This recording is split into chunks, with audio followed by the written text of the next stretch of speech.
fourth time making this video. The last time I was going really well, but my sister came and interrupted, so first off, I just want to say I knew you were going to pick The Wiz, because I've heard the stories. When I think of home, I think of a place. I've heard the stories, and then I knew you were going to pick something with Emily, because that's your ride or die. But I kind of just wanted to slip into the white syndrome question, because I have a lot of feelings, a lot of opinions. Hopefully I can fit them all in this video, since I have to hurry up and clean up my room before my mom comes home. So, white syndrome. I guess as a background, like you know, where I live in South Carolina, which is, it has the distinct honor of being the first state to secede from the Union before the Civil War, which, well, sparked the Civil War, and it also, originator of the Confederate flag. It still hangs at our state house, so that's cool, I guess. And let me think. My mom is an English major, so I mean, even though she didn't go through the same thing as your mom did, like coming from England, she grew up learning how to speak properly. So me and my sister, we speak properly, like we most of the time. I mean, sometimes when I was younger and I got around other kids, I wouldn't keep up like the same thing, but basically I speak properly. And also, like, another fact about South Carolina is that we are not, well, the city I live in especially is not a diverse city. And by diverse, I mean there's probably like three main groups of people. There's black people, me, there's white people, Hispanic people, and then there's kind of like other minorities like slipped in. I mean, of course we have a lot of biracial kids too, but like basically it's not that. Compared to like New York or New Jersey or any of those places, it's definitely not diverse. White girl syndrome, the verdict is it exists probably everywhere, but especially from experience, I know that it exists here.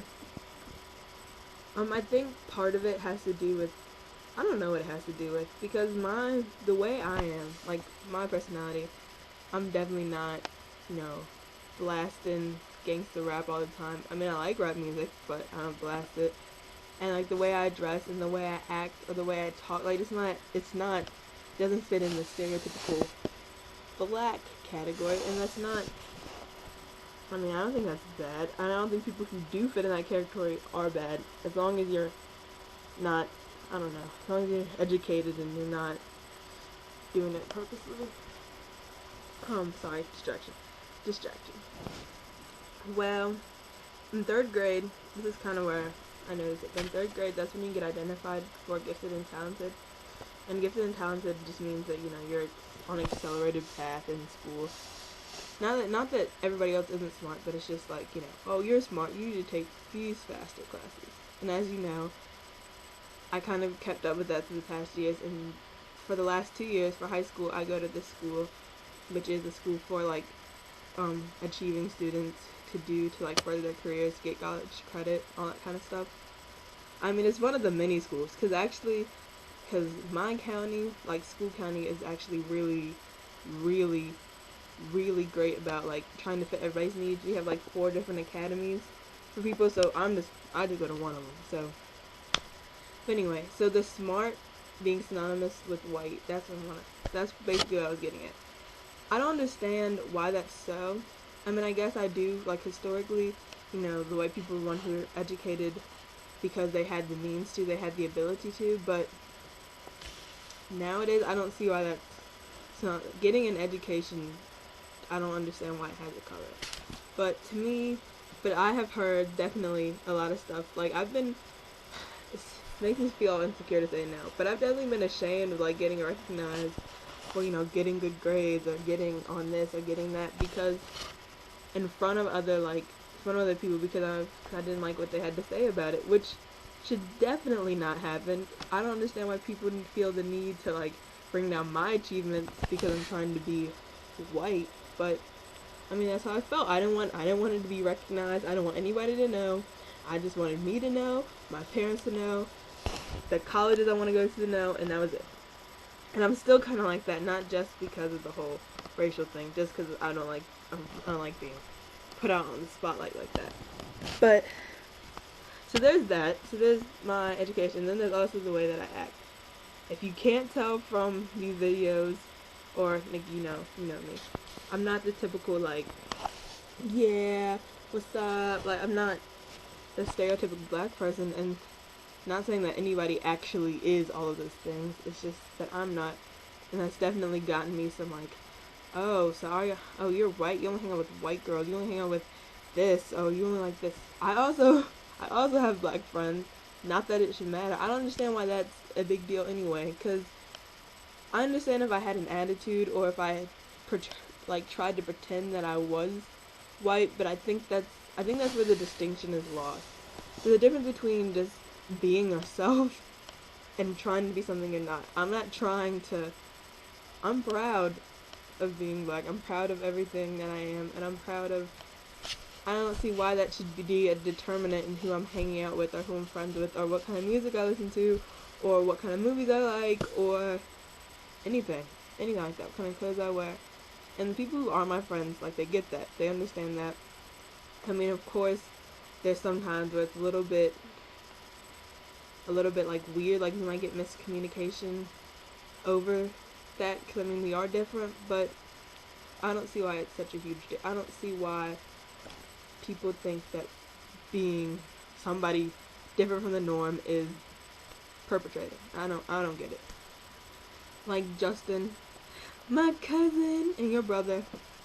Justin does what he wants. Like, he's not.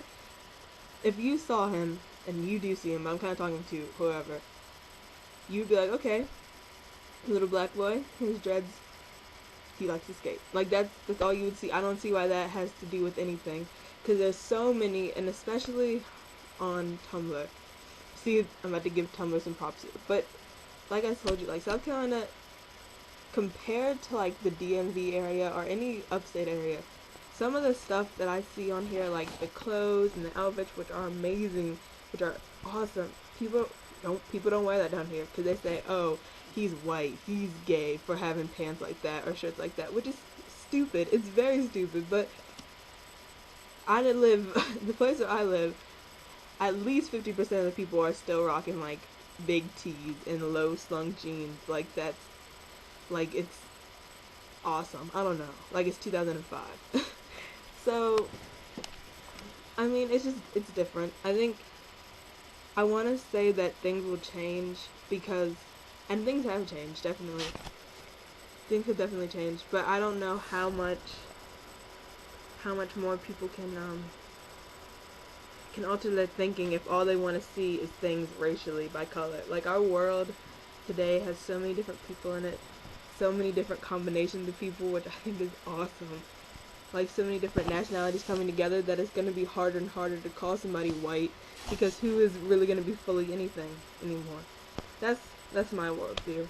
So also,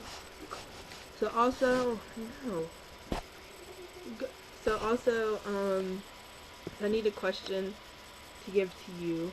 And I mean, we can also go on deep world topics, so you might have to give me a minute to think.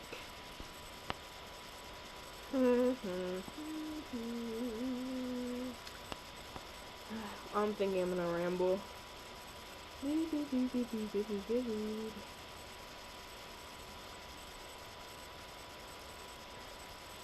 What? Okay, this is about to be a teenager question. Ooh!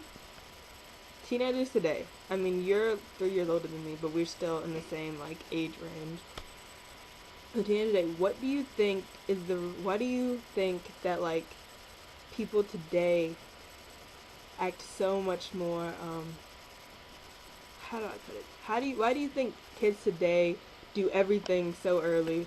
Like, I mean, it's an age-old question, everybody talks about it, but how, like, smoking, sexual things, like, cursing, why do you think today, this 2012, why do you think that happens so much more, quickly, like, earlier in a kid's life than it would, like, even 10 years ago, 2001? So here's my personal answer, and this video is probably gonna be 11 minutes long, but YOLO. My personal answer, I think it's that way because of media, definitely because of the media, like, growing, and the ability for everybody to get everything done quicker. I mean, even though we have so much stuff, I feel like we get bored more easily because we have so much stuff, because you're always like, I don't feel like doing this, let me do something worse. And I'm trying to kind of focusing on like drugs and stuff. I mean, weed, you know, do as you please. I don't personally do it, but